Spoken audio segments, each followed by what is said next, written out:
बच्चों, हमने भारतीय संविधान की विशेषताओं के बारे में अध्ययन किया था कल, जिसमें कि हमने कुछ पॉइंट्स लिए थे। संविधान के कुछ लक्षणों के बारे में हमने चर्चा की थी। लास्ट में हमने ये देखा था कि भारतीय में संसदीय शासन प्रणाली को भारतीय संविधान में अपनाया गया है। संसदीय शासन प्रणाली यानी कार्यपालिका और व्यवस्थापिका के आपसी संबंध किस प्रकार के होंगे, इसको लेकर के संसदीय शासन प्रणाली या अध्यक्षात्मक शासन प्रणाली, ये दो मॉडल हमारे सामने थे। संविधान निर्माताओं ने बहुत नज़दीक से सैद्धांतिक और व्यवहारिक दृष्टि से, चूँकि ब्रिटेन के हम अधीन थे, तो ब्रिटेन में चूँकि संसदीय शासन प्रणाली थी, तो हमने उसको बहुत नज़दीक से देखा था हमारे संविधान निर्माताओं ने, और बहुत नज़दीक से दर्शन करने के पश्चात उन्हें ऐसा अनुकूल लगा कि भारत में अपनी परिस्थितियों के अनुसार हम संसदीय शासन प्रणाली को अपना सकते हैं। संसदीय शासन प्रणाली के कुछ लक्षण होते हैं जो हमने हमारे संविधान में भी वो लक्षण हमें दिखाई देते हैं। जैसे कार्यपालिका और व्यवस्थापिका के बीच में घनिष्ठ संबंध स्थापित होता है। नाम मात्र की और वास्तविक कार्यपालिका शक्तियाँ, उनमें भेद किया जाता है। नाम मात्र की कार्यपालिका शक्ति राष्ट्रपति में निहित होती है। वास्तविक कार्यपालिका शक्तियों को वो प्रधानमंत्री अपने मंत्रिमंडल समेत करता है। व्यवस्थापिका में बहुमत दल का जो नेता होता है वो प्रधानमंत्री पद की शपथ लेता है, और जिस दल को बहुमत मिलता है उस दल की सरकार बनाई जाती है। व्यवस्थापिका के प्रति कार्यपालिका उत्तरदायी होती है, यानी कार्यपालिका का सामूहिक उत्तरदायित्व होता है व्यवस्थापिका के प्रति। राष्ट्रपति की सहमति से कार्यपालिका व्यवस्थापिका को भंग भी कर सकती है। यानी इस प्रकार से सरकार का जो अध्यक्ष होता है यानी प्रधानमंत्री, वो मंत्रिमंडल का गठन करता है, और इस तरह से बहुत सारे ऐसे लक्षण हैं जो हमारे संविधान में हमें दिखाई दिए, हमारे संविधान में रखे गए हैं। संसदीय शासन प्रणाली भारत में है। अब हम नेक्स्ट संविधान की जो विशेषता है उसमें हम लेंगे एकात्मक लक्षणों सहित संघात्मक शासन प्रणाली।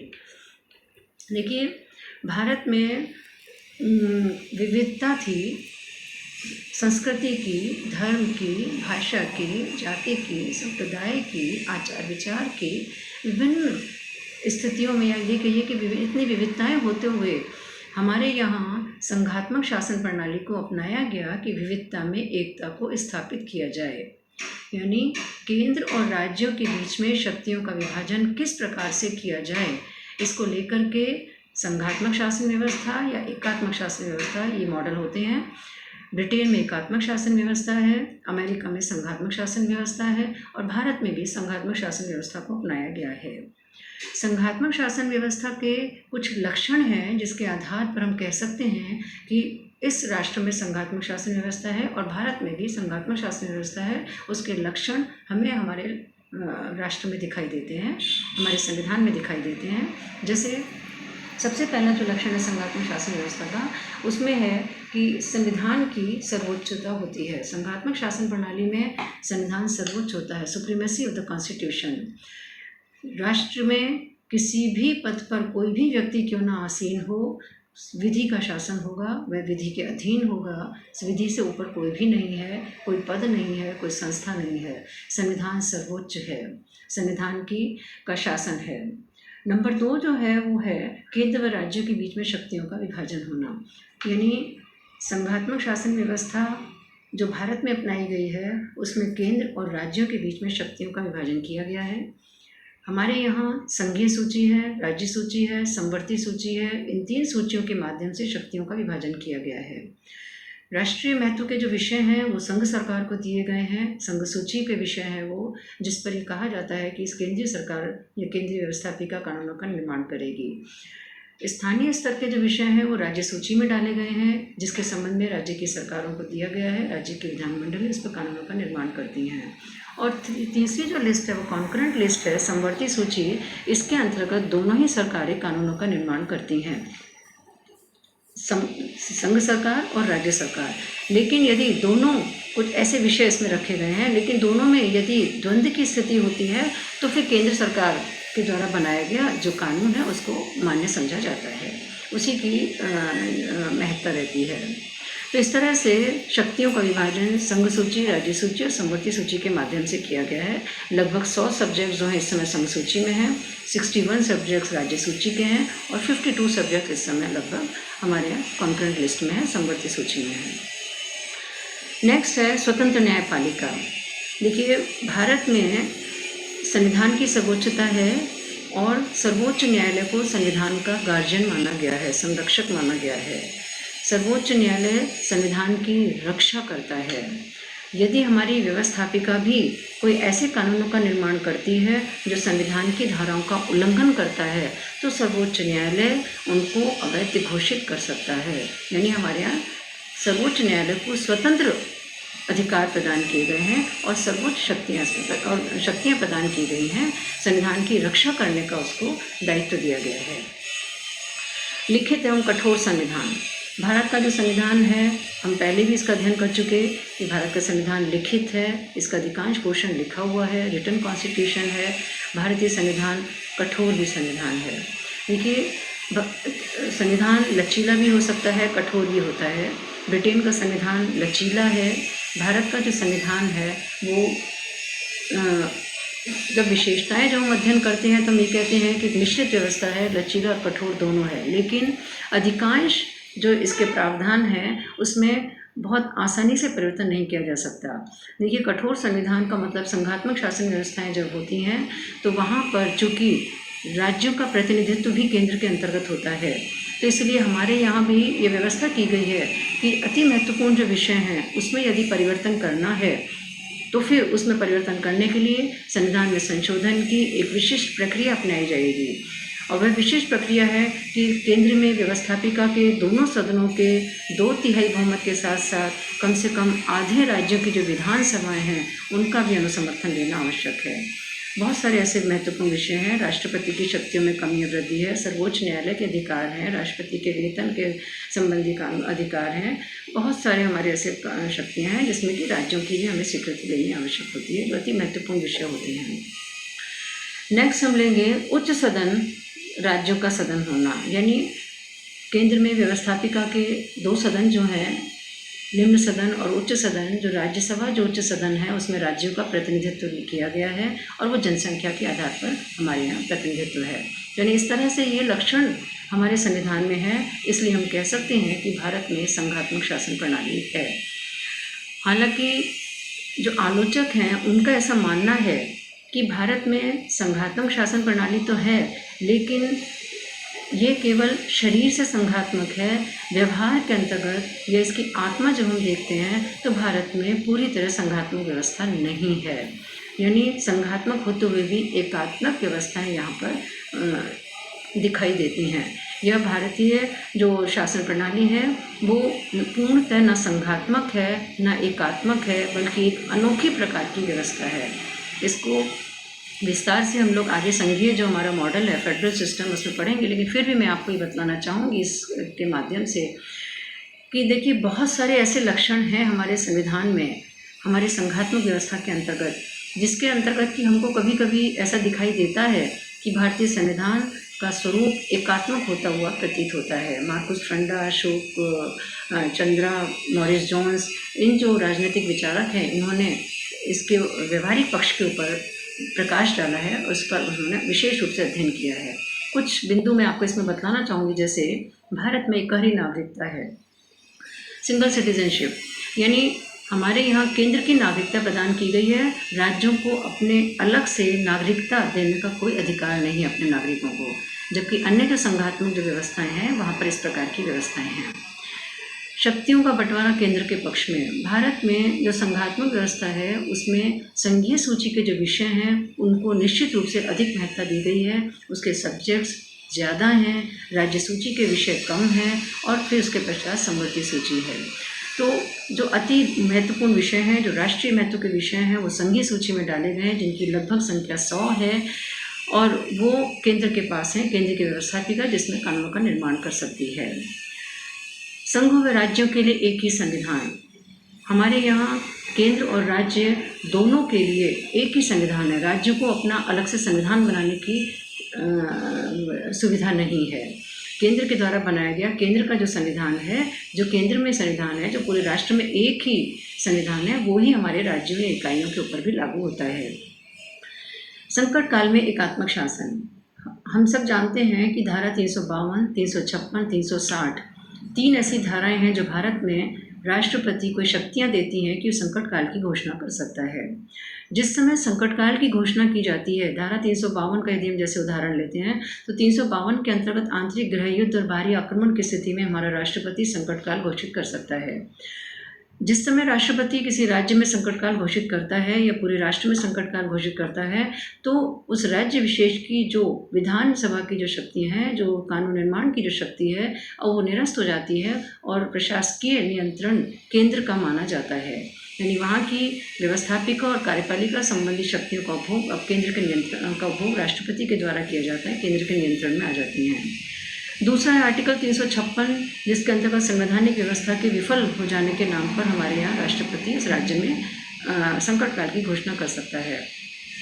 आर्टिकल 356 के अंतर्गत राज्यपाल हालांकि के माध्यम से केंद्र में राज्यपाल उस राज्य का संवैधानिक अध्यक्ष है, लेकिन राज्यपाल केंद्र के द्वारा दिए गए जो आदेश हैं उसका पालन करता है और राज्यपाल के माध्यम से वहाँ पर शासन किया जाता है और वही की व्यवस्था उस राज्य की जो विधानसभाएं हैं उनकी शक्तियाँ केंद्र के नियंत्रण में चली जाती हैं या थ्रू राज्यपाल उनका पालन किया जाता है। आर्टिकल 360, जिसमें कि वित्तीय संकट की घोषणा राष्ट्रपति कर सकता है।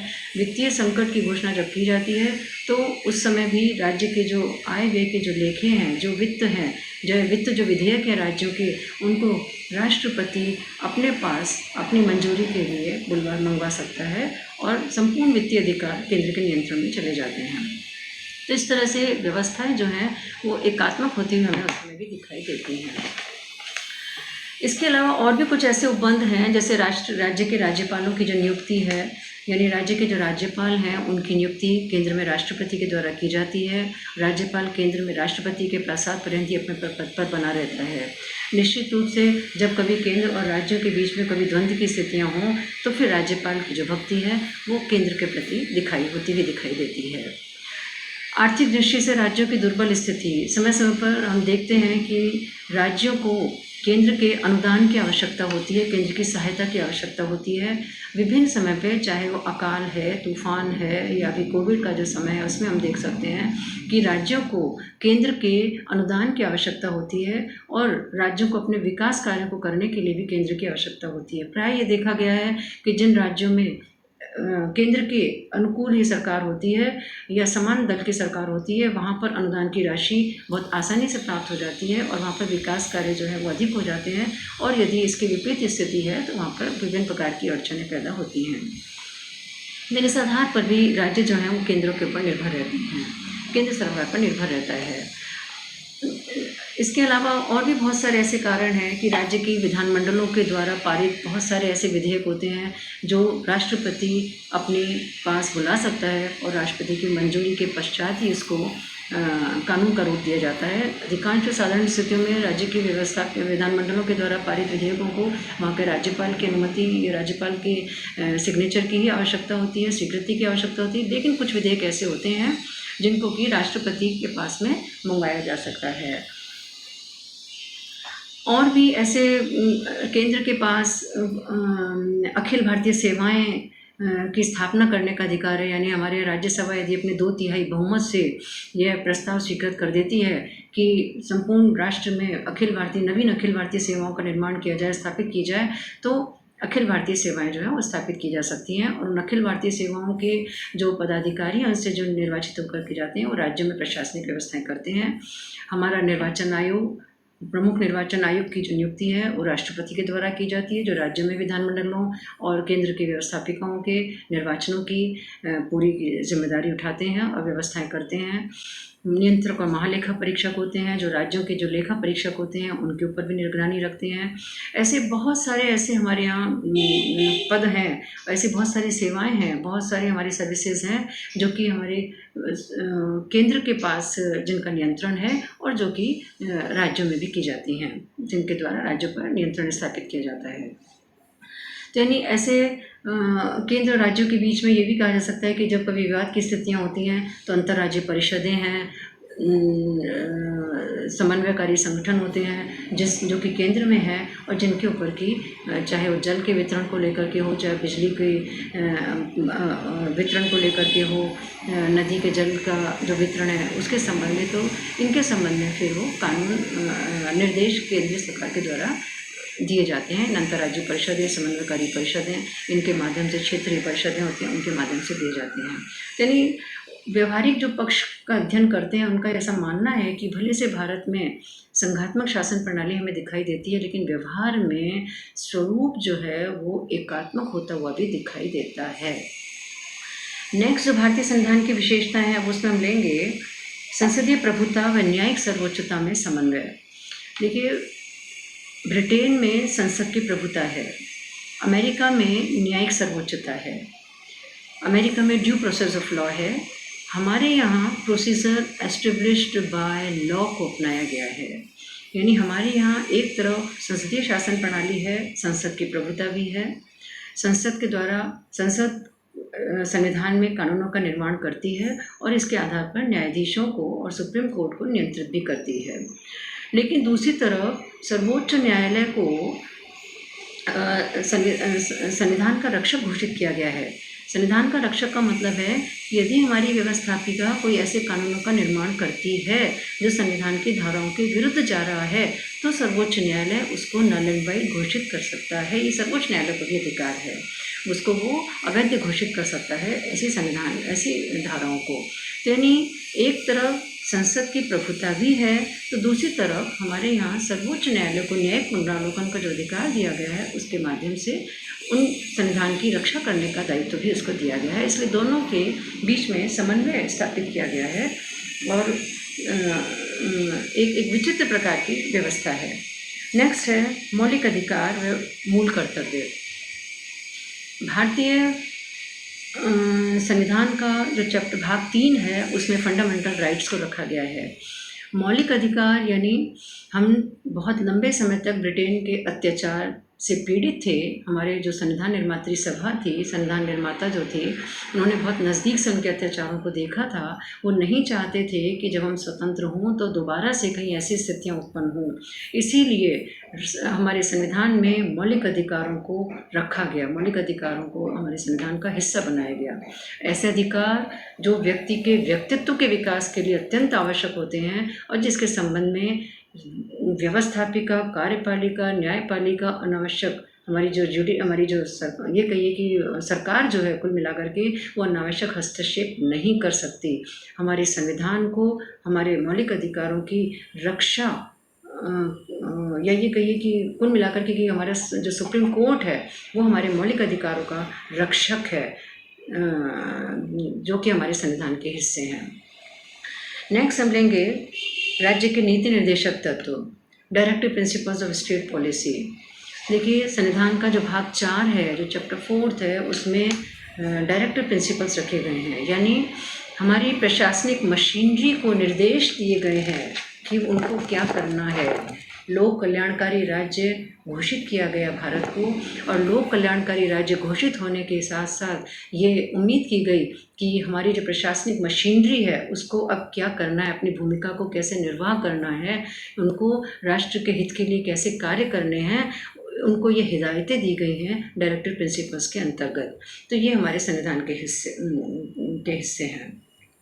नेक्स्ट हम लेंगे वयस्क मताधिकार प्रणाली। देखिए, भारत में वयस्क मताधिकार प्रणाली को अपनाया गया है। 1909 में ब्रिटेन ने भारत में सांप्रदायिक निर्वाचन प्रणाली की शुरुआत की थी, जिसके माध्यम से हमारे विभिन्न संप्रदायों के बीच में तनाव की स्थितियां थीं, उसको समाप्त करके हमारे संविधान निर्माताओं ने सांप्रदायिक निर्वाचन प्रणाली की शुरुआत की। ये बहुत बड़ी उपलब्धि थी। नेक्स्ट हम लेंगे स्वतंत्र न्यायपालिका। हमारे संविधान की विशेषता है, जैसा अभी भी हमने अध्ययन किया था इससे पहले भी, कि सर्वोच्च न्यायालय भारत का जो है वो संविधान का रक्षक है, मौलिक अधिकारों का गार्जियन है। स्वतंत्र न्यायपालिका हमारे यहाँ की स्थिति है। यदि संविधान का रक्षक होने का मतलब है कि विधानसभा के द्वारा या व्यवस्थापिका के द्वारा यदि कोई भी ऐसी विधियों का निर्माण किया जाता है जो संविधान की धाराओं का उल्लंघन करती है तो सर्वोच्च न्यायालय उसको नल एंड वाइड घोषित कर सकता है। नेक्स्ट है अल्पसंख्यक तथा पिछड़े वर्गों के कल्याण की विशेष व्यवस्था। हमारे संविधान में अल्पसंख्यक और पिछड़े वर्ग, विभिन्न धर्म, जाति, संप्रदाय, या ये कहिए कि जाति संख्या के आधार पर, संस्कृति के आधार पर जो भी पिछड़े जो वर्ग हैं भारत के अंतर्गत, उनको विशेष संरक्षण प्रदान किया गया है। अनुसूचित जाति, जनजाति, इनको भी विशेष आरक्षण की व्यवस्था हमारे संविधान में की गई है। कल्याणकारी राज्य का आदर्श, भारत को लोक कल्याणकारी राज्य घोषित किया गया है और कल्याणकारी राज्य होने के कारण हमारे सरकारी जो मशीनरी है, हमारी जो प्रशासनिक मशीनरी है, उसको बहुत सारे हिदायतें दी गई हैं, सकारात्मक आदेश दिए गए हैं कि उनको राज्य के कल्याण के लिए उनको क्या करना है। विश्व शांति का समर्थक, भारत विश्व शांति का समर्थक है। वसुधैव कुटुंबकम हमारी नीति रही है। अंतर्राष्ट्रीय क्षेत्र में हमने पंचशील के सिद्धांतों में विश्वास रखा है। हमने अंतर्राष्ट्रीय क्षेत्र में शांतिपूर्ण संबंधों को बढ़ावा देने पर हमने अमल किया है और हमने विश्वास प्रकट किया है। तो इस तरह से भारतीय संविधान की ये बहुत सारी विशेषताएं हैं जो कि हमने विस्तार से इसका अध्ययन किया है। अब अलग अलग जो हम लोग इसके टॉपिक्स जो बाद में आते जाएंगे उसके ऊपर हम विस्तार से चर्चा करेंगे। Thank you.